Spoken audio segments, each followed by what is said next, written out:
There are a lot of communication skills out there, but even putting them in order is important. Here's 4 things that you can do to help improve your communication. This is particularly helpful if someone else is emotional and you're wanting to help them feel better faster. So the first thing is reflective listening.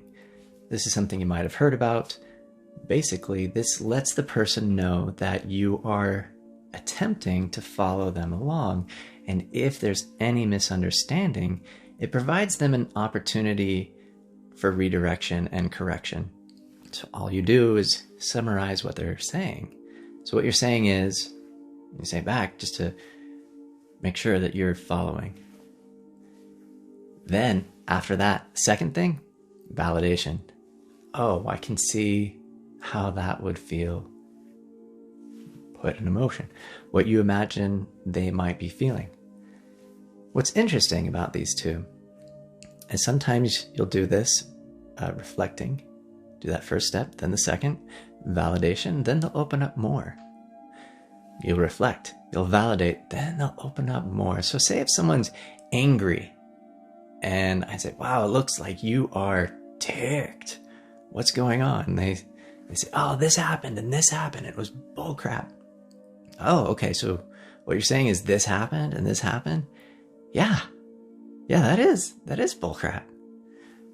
Then they maybe go from anger to, I just get so tired. I get so tired of trying to do my best and just having it not be recognized.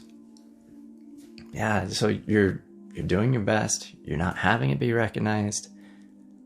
I can see how that sucks. That is tiring. Then they might even become a little bit more vulnerable. Yeah, I just want to know that I'm good enough. This kind of unraveling of this emotional onion happens when you reflect and you validate. You reflect, you validate. So these are the 2 first steps. After that, if the situation involves you, let's say someone, just if it involves you, that's when you express your emotions. Oh, okay. I feel this when, because. So this is known as an I statement, something you also may have heard of. Well, if you have something that's important to say, someone else is not likely going to listen until they feel heard themselves. So you provide them an opportunity to be heard, to be understood. Then your perspective might be welcome. So you save it for that 3rd spot. Then after that, the 4th thing is problem solving or a positive reframe. So let's say someone's complaining about work and you say, well, you could get another job. And they're like, no, I can't. That's why this sucks so bad. Well, then you spin the perspective. Well, I suppose that's a good problem to have then. Yeah. I guess that does mean I have a job. So that is also generally welcomed or only welcomed after the person feels heard and understood. If someone comes to you and they're complaining and you skip those steps to problem solving, well, get another job. They're not going to feel better. If you skip the steps to a positive reframe, oh, be glad you have a job. They're not going to feel better. So the example I like to give is if someone's dog passes away and you show up at the door with a brand new puppy, that's not appropriate. They're not going to feel better.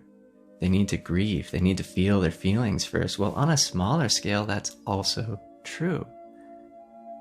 If a child spills milk and you say, get over it, you can get more milk, they're not going to suddenly feel better. On the flip side, if all you do is validate, that's the worst, oh my gosh, they might not come out of it. But if you put them together, oh, that sucks, he spilled milk. But wait a second, you can get more, you don't have to be sad. After there's a little bit of understanding, or validation. Then a perspective is welcomed. So that's why the I statement is third and problem solving is fourth. You may be really, really good at problem solving, but if you want that to actually be considered, you have to include the first two steps. So try this. When someone comes to you, try going through this order. I would imagine it would help.